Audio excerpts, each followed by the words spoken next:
Hi, welcome to the podcast.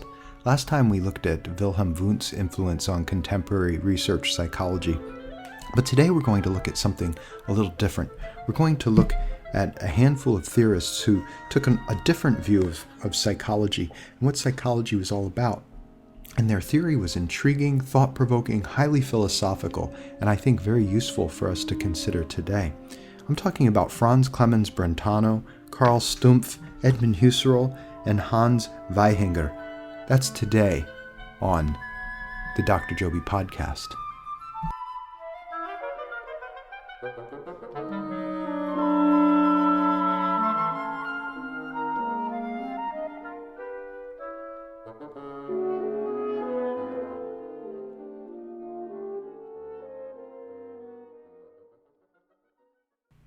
Now, within the decade of Wundt's establishment of the lab in Leipzig, there were a few other psychologists or philosophers who developed psychology labs in Germany as well.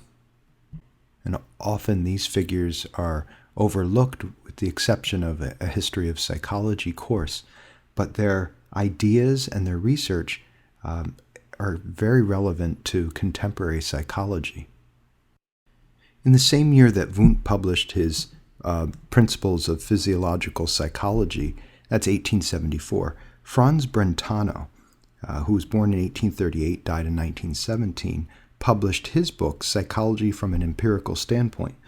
Brentano was the son of an Italian immigrant to Germany, and he had studied for the priesthood, had some mixed feelings about the priesthood, and wanted to marry, questioned some of the doctrines of the church, and he eventually left the priesthood for a secular life. But in 1874, the very year that he published his Psychology from an Empirical Standpoint, he was appointed professor of philosophy at the University of Vienna, and he had many productive years there in Vienna. Eventually, Brentano, who was a pacifist, left Vienna and moved to Florence at the onset of World War I. And when Italy became involved in that war, he actually left Italy in protest and moved to Zurich, Switzerland, and that's where he died eventually in 1917. Now, Brentano was critical of Titchener's idea of structuralism, and he certainly was much more on board with the idea of the Wundtian voluntarism. But maybe even more so than Wundt, Brentano was not interested in the elements of consciousness. He was interested in the activity or the processes of the mind. Much like the contemporary cognitive research, Brentano's psychology was known as act psychology, and it was interested in the mental acts, the mental processes. And he was interested in studying things like judging, recalling, inferring and doubting, loving and hating and hoping, all these different activities of the mind. So Brentano brought into the conversation the concept of intentionality. And intentionality is the idea that mental acts are participating with something outside. So there was a difference for Brentano between seeing the color, say the color red, and between the color red that is seen. Seeing is a mental act. It's something that has intention, and it's something that's focused on something external. And that's the idea of intentionality. When we see this word intend or intentionality, we want to keep in mind that it has to do with the interplay between seeing and the seen. The mind is intending or attending to, focusing on something in the environment. And that's the concept of intentionality. With Brentano, we really see a lineage to many of the thinkers in Gestalt psychology. Brentano was a teacher of Sigmund Freud, and certainly is one of the individuals who is one of the founding thinkers of what we refer to as phenomenology and the use of the qualitative phenomenological methods that we're about to investigate further.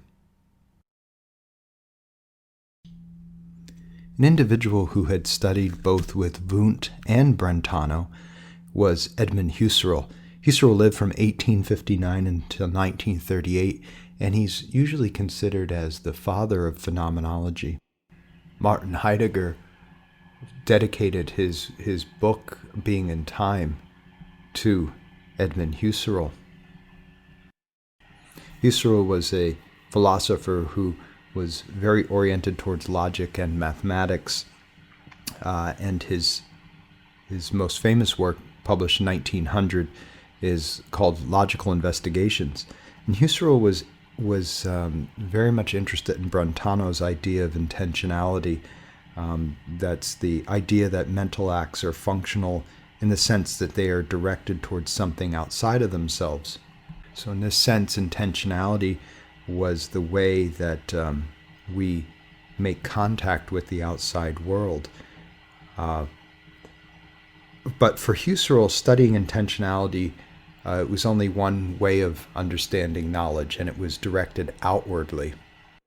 And Husserl was interested in also studying inward-directed intentionality, what we might call introspection, what's happening in our inner subjective psychical life. So when Husserl referred to pure phenomenology, he was talking about the phenomenological experience, the subjective, we might say, internal experience, but he made a distinction between the external experience and the internal experience.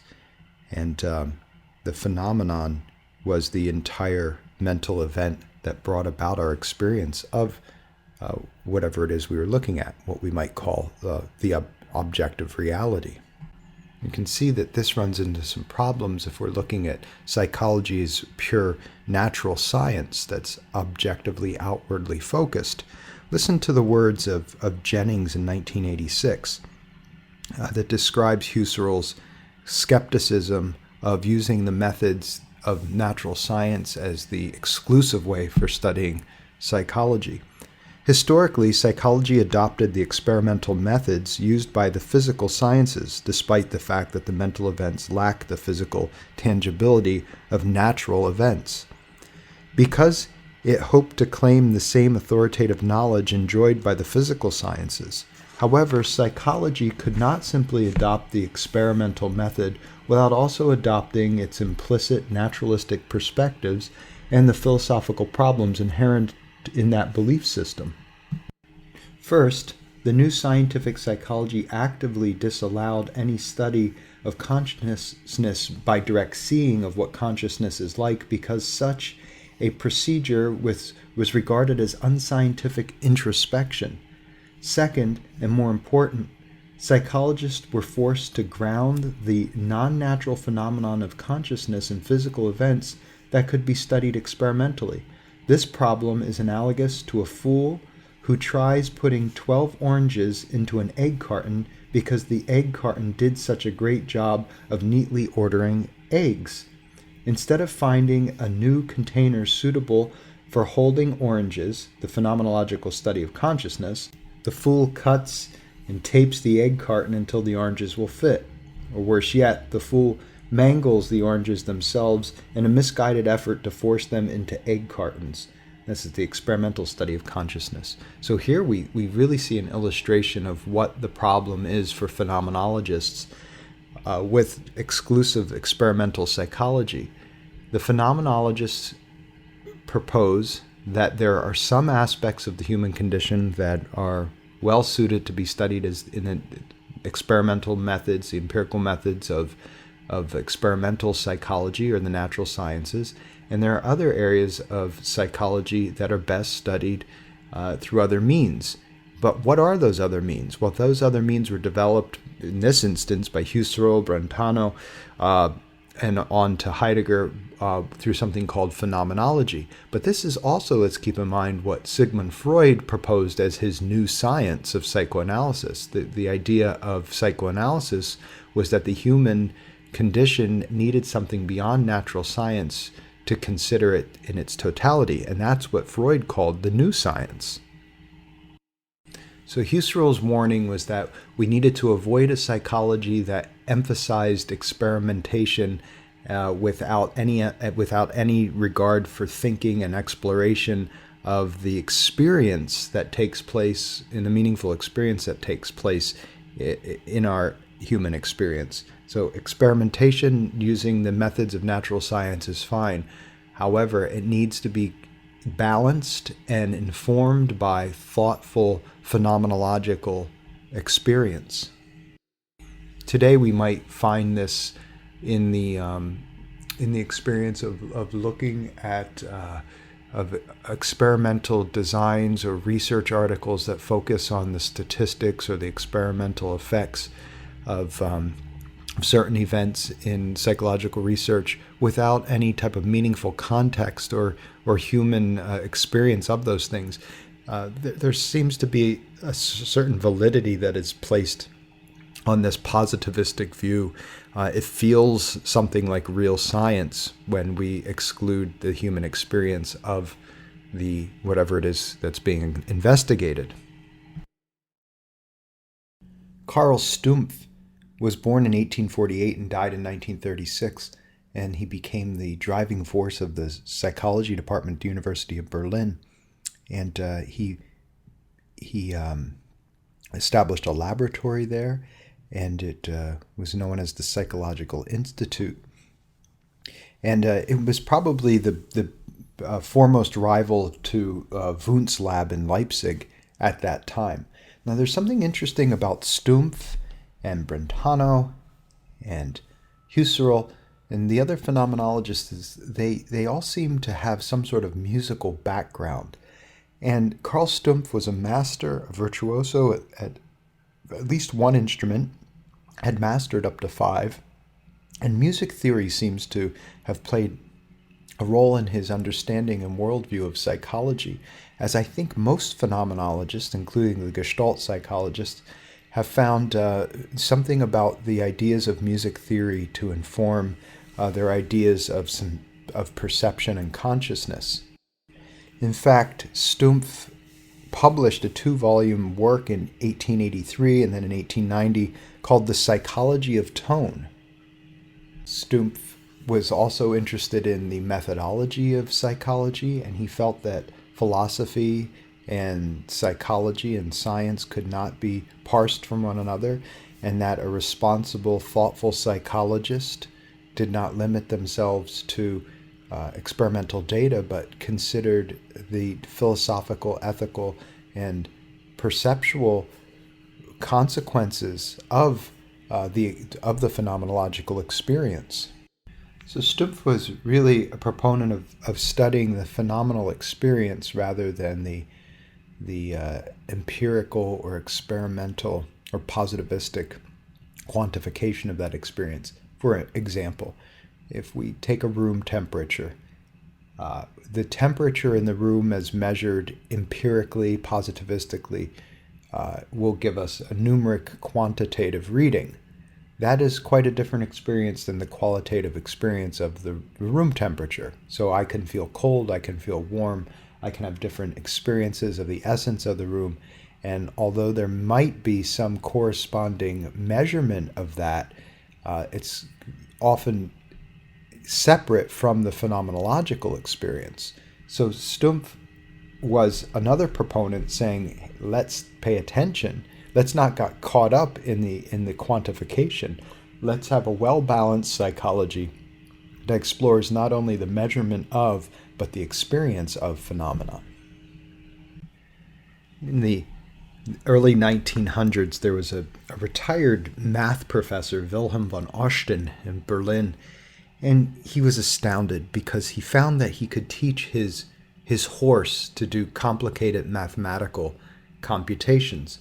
He would ask the horse a question, the horse would tap out the answer with its hoof on the ground. This became wildly sensationalized. People came from all over to see clever Hans, the horse, do mathematical computations. And of course, psychologists were very interested in what was going on here. And one of those psychologists that became interested was Carl Stumpf.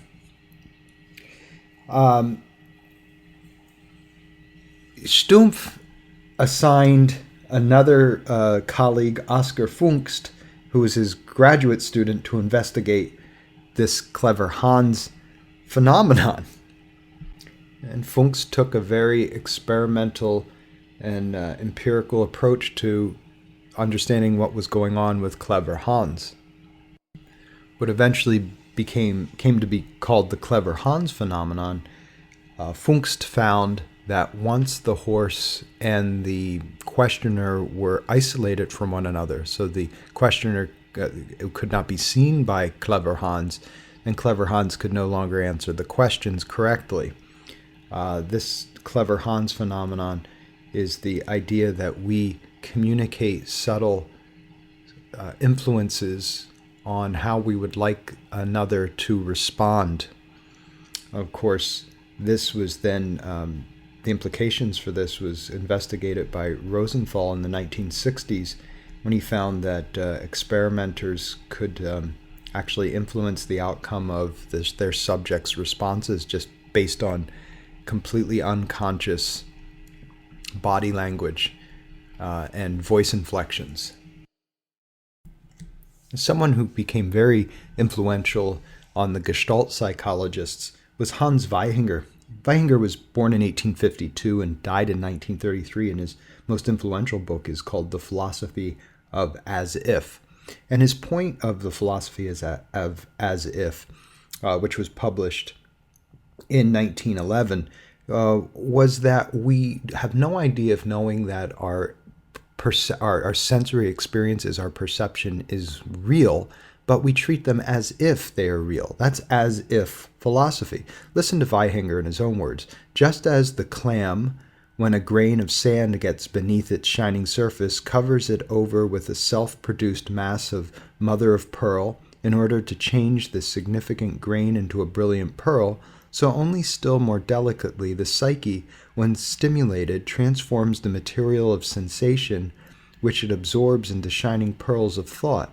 Now, what Weihinger's saying here is that we encounter sensory information, and then the mind places meaning, intends meaning into that sensory data. Now, that's the basis of not only Gestalt, but also phenomenology. Listen to further Weihinger's idea of the term fiction. The principle of fictionalism is as follows: an idea whose theoretical untruth or incorrectness, and therefore its falsity, is admitted, is not for that reason practically valueless or useless. For such an idea, in spite of its theoretical nullity, may have great practical importance.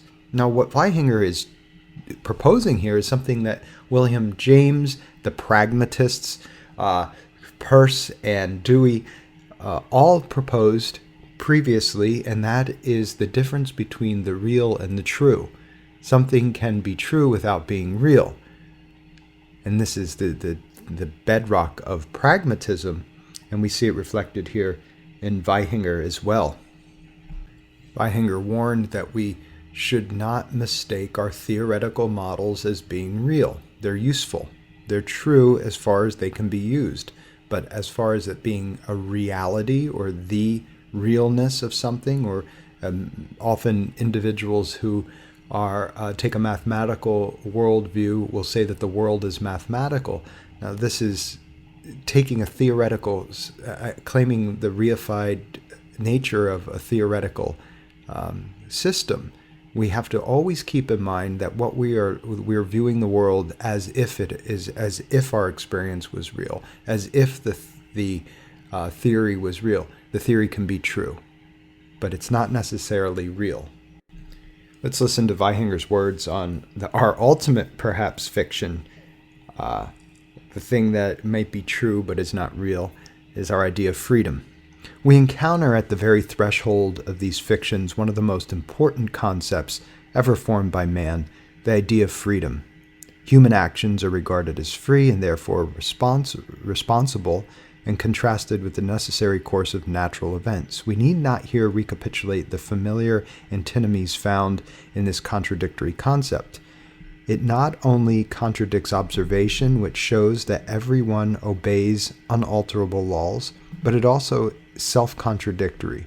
For an absolutely free chance act resulting from nothing is ethically just as valueless as an absolutely necessary one. In spite of all these contradictions, however, we not only make use of this concept in ordinary life in judging moral action, but it also the foundation of criminal law. Without the assumption, punishment inflicted for any act would, from an ethical standpoint, be unthinkable, for it would simply be precautionary measure for protecting others against crime. Our judgments of our fellow men is likewise so completely bound up with this ideational construct that we can no longer do without it. In the course of their development, men have formed this important construct from imminent necessity, because only on this basis is a high degree of culture and morality possible. There is nothing in the real world corresponding to the idea of liberty, nothing in practice. It is an exceedingly necessary fiction.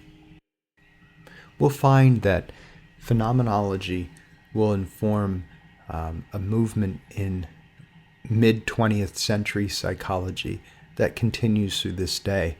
We'll find this intersecting with the philosophy of Nietzsche and coming about through Heidegger's ontology and eventually into Jean-Paul Sartre and Maurice Merleau-Ponty through the 1960s.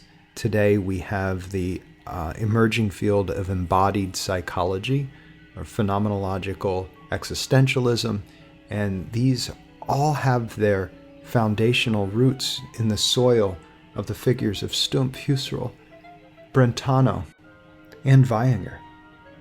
Thanks for listening.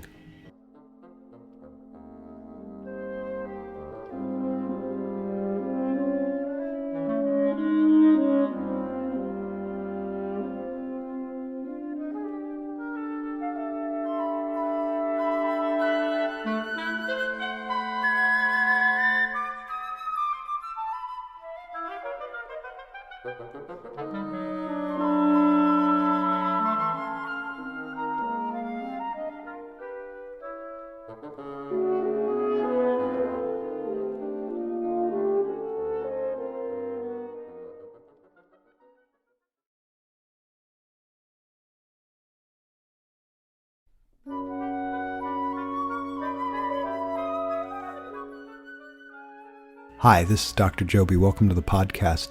Last week we looked at the origins of phenomenology, and this week we're going to be looking at an introduction to phenomenology in the 20th century, primarily with the works of Maurice Merleau-Ponty, Jean-Paul Sartre, Albert Camus, and Martin Heidegger.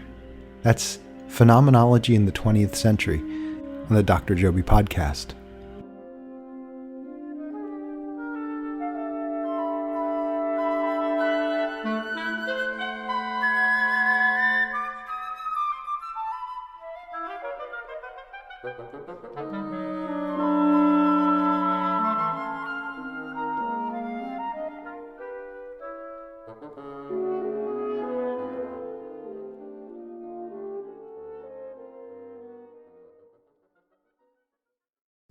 By the early 1900s, thinkers in America and the United States seemed to be focusing on one of two camps within psychology. 1913 and the behaviorists with John B. Watson, a school of thought that came to dominate psychology up and through the 1960s, was focused on making psychology into a pure natural science. And in their view, as Watson described in Psychology as the Behaviorist Views It, the only thing that was open game for a natural science was observable and measurable behavior. And for behaviorists, this meant human behavior. Now, for many in psychology, this wasn't satisfying. The idea that human beings could only be understood by what was observable and measurable. There was no discussion of the mind. There was no discussion of emotions. It was simply behavior. This was very shallow and very much neglecting the depths and multidimensionality of the human experience. And many psychologists disagreed with behaviorism because of this. The other major way of doing psychology at the time was psychoanalysis.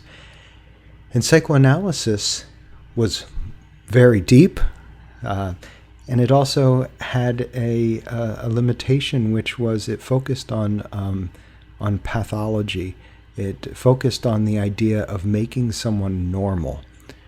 And this, again, was just not satisfying for many thoughtful psychologists. And these were the two basic ways of doing psychology, behaviorism or psychoanalysis. And both seemed to be rather extreme in their approach. There were a group of philosophers, the phenomenologists, who were interested in subjective reality. That's the idea that we participate in the world. Without the world, there is no human being, and without the human being, there is no world. And this is the idea of what we would call pure phenomenology, what Husserl spoke of. Phenomenology and existentialism. Existentialism, beginning with Kierkegaard and Nietzsche, as we discussed in the past, we're interested in the issues of existence. In philosophy, we call this ontology. Ontology is the interest in the questions of existence. What is the nature of human nature, and what does it mean to be a particular individual? These are the ideas of existence and the questions of ontology. So we find here this convergence of the interests in what it means to be, what is existence, and in pure phenomenology, what the human role is in participating with the bringing about of reality or existence itself. That means reality is a participatory venture. Maurice Merleau-Ponty, who was born in 1908 and died in 1961, was professor of psychology at the Sorbonne in Paris. Merleau-Ponty is best known for his critique of the structure of behavior, which is a critique of behaviorism, and also for a book called The Phenomenology of Perception, which continued his critique of behaviorism. Merleau-Ponty was greatly influenced by the American psychologist William James, as well as the Gestalt psychologists. And we really see here a psychologist, a French psychologist who was an academic psychologist, someone who was engaging in the scientific experimental paradigm of psychology and teaching from within that field at the university, but offering a critique. And that critique was of quantitative methods and the quantitative worldview that so dominated psychology at the time, and an expansion and investigation of what we would today call qualitative methods of psychology.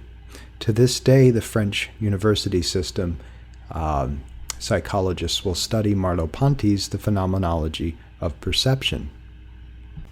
Merleau-Ponty's book, the Phenomenology of Perception, is quite dense, it's quite thick, and it's quite difficult to get through. But he did write an introduction to the concepts called The World of Perception, and that's a book that's quite manageable and digestible. And if you're interested in Merleau-Ponty, I'd say start with The World of Perception before opening up The Phenomenology of Perception. If we were to identify a figure that unites both phenomenology and the existential thinkers, the thinkers such as Jean-Paul Sartre, Albert Camus, those individuals who come from the tradition of Nietzsche and Kierkegaard, that individual would be Martin Heidegger. Martin Heidegger was born in 1889, and he died in 1976. His most famous work is the notoriously impenetrable Being in Time, which he published in 1927 and dedicated initially to Husserl. What we find in Heidegger's writing is really the foundations of both existentialism and phenomenology. One of the most important concepts that Heidegger introduced to our language, and which contributed eventually to phenomenological existential psychology, is the concept of Dasein. And Dasein is a German term which Heidegger used to illustrate the inseparability of individual and the world.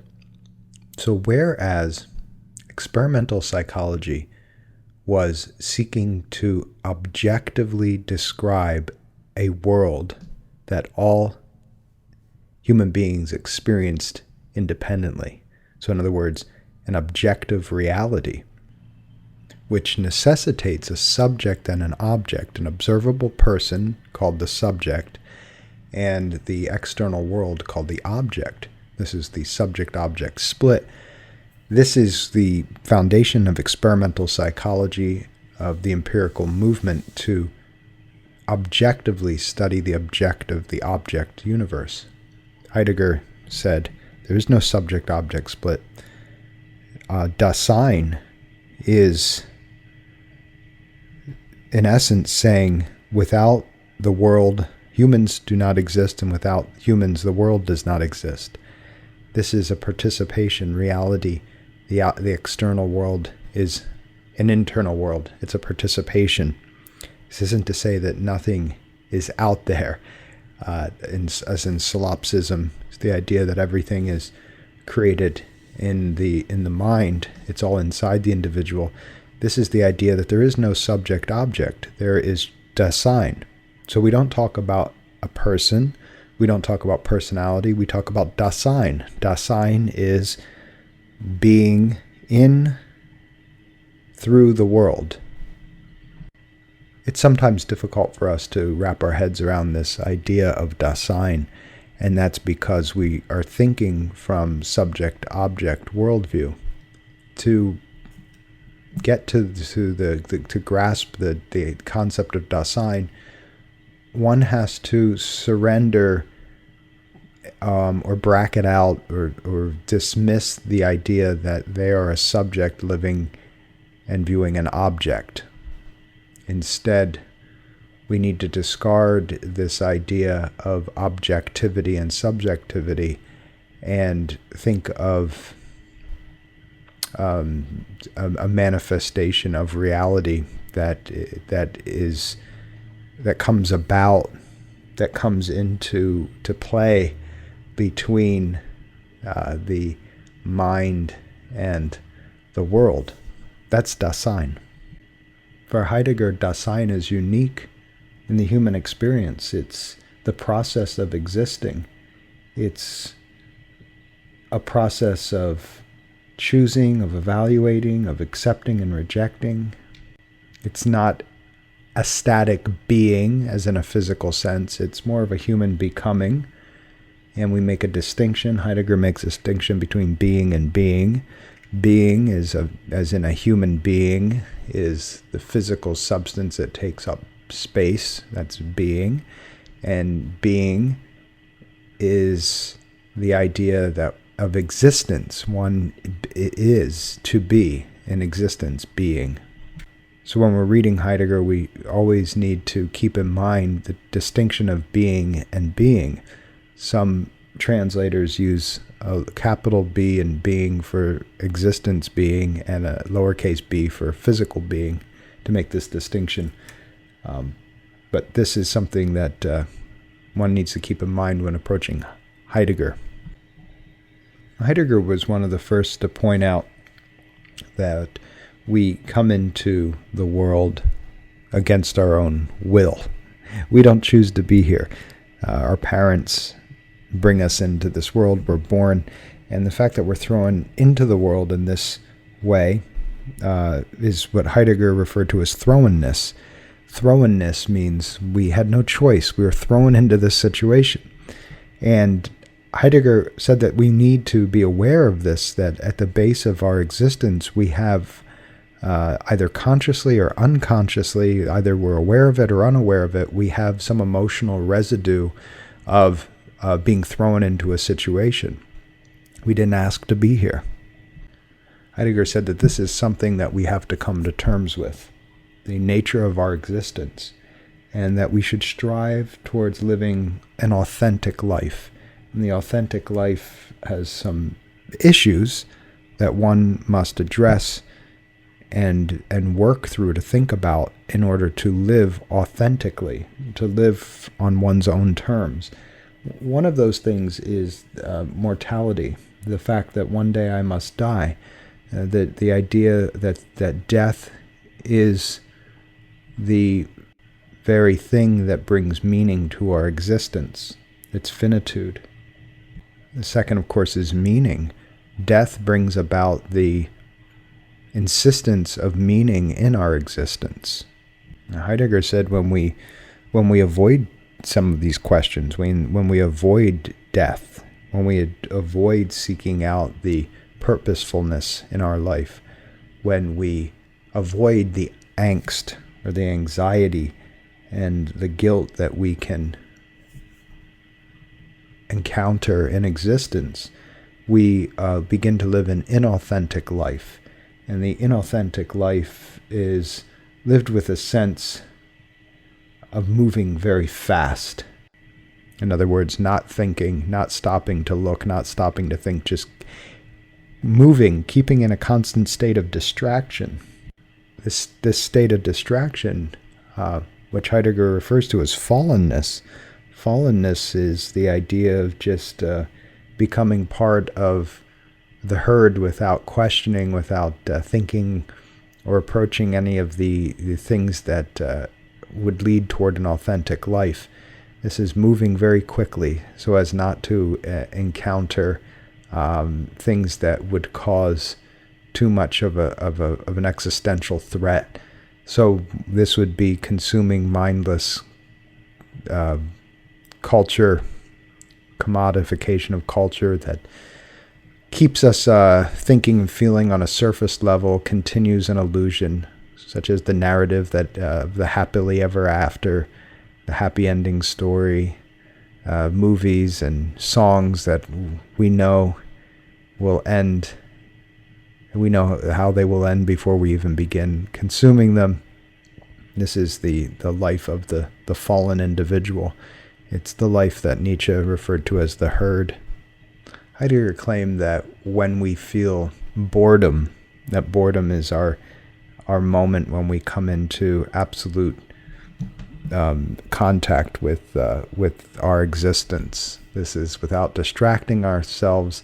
Boredom is our state of being at its purest. He also talked about guilt and anxiety. Guilt, he felt, was experienced when we do not exercise an authentic life. When we live inauthentically, we go along with the crowd or in the herd, or we're completely fallen into a life of mindless speed and distraction, and every once in a while it creeps up on us and we experience it as guilt. It gnaws at us. Maybe we even experience it as what Jean-Paul Sartre would call a nausea. Angst or anxiety, Heidegger said, is the thing that we experience when we realize our impermanence and our inevitable death. That we have this anxiety that actually is the engine of life. It's the thing that pushes us to pursue and to think and to become. Heidegger also made a distinction that I think is important for us in psychology and social sciences. Is the distinction between the ontological and the ontic. The ontic is the observable and measurable aspects of reality. These are the things that science measures. Ontic would be the temperature on the temperature gauge in the room. The ontological, on the other hand, is the experience. And this is the phenomenological experience of existence. And we can, just to as an entranceway, think of the phenomenological ontology of the ontological as being the experience of the temperature of the room. How do we feel in our flesh envelope? Versus the ontic, which would be the numerical description of the temperature gauge. This is something that we encounter over and over in psychology, whether it's a test, a psychometric test, or statistics of an experimental design, we come into conflict between the ontic and the ontological, what science is calling objective reality, and what we experience as Dasein in the ontological. And Heidegger said there was room for the ontic, but we should not assume that the ontic is the privileged space, that the measurement is reality. The ontic is an aspect of the overall. For Heidegger, the ontological is going to be the most important aspect of human existence because it's the thing that the one experiences phenomenologically. The ontic is a description of an aspect of the ontological. For many years, Heidegger was dismissed within the academic system as being regarded as anything from impenetrable to babbling nonsense. Some of the greatest thinkers of the 20th century dismissed Heidegger. Others have regarded him as the greatest philosopher of the 20th century. Today, Heidegger is less of a mystery. I like to think of Heidegger when reading Heidegger as looking for our glasses while they're on our face. Much of what Heidegger is describing in his texts, although described in a way that is much different than our ontically subject-object split understanding of the world, is difficult to comprehend if one suspends this, if one really realizes that what is difficult to understand in Heidegger is not what Heidegger is saying, but it's how we're approaching it. It's like finding our glasses are already on our face when we're looking for them. Much of what Heidegger describes, I think that most of us intuitively feel, at least that's my suspicion. Today, Heidegger is being taught more and more within continental philosophy classes in universities and in American studies and media studies and psychology. And certainly, at this point, individuals who dismiss Heidegger as meaningless really haven't taken the time to think about what Heidegger's saying or even to listen or read to much of what the Heidegger scholars are explaining, because it's really not it's not difficult to understand what Heidegger is talking about at all. Now, Jean-Paul Sartre, known as one of the first existential philosophers, wrote a book called Being and Nothingness. And this was a reaction to Heidegger's Being and Time. Jean-Paul Sartre was born in 1905 and died in 1980, roughly the same years as Martin Heidegger. Famous for novels and plays such as Nausea and the play No Exit, Jean-Paul Sartre investigated through stories, much like Heidegger, Nietzsche had done previously, investigated the philosophy of existence and the human condition through art, through stories, through aphorisms, through plays.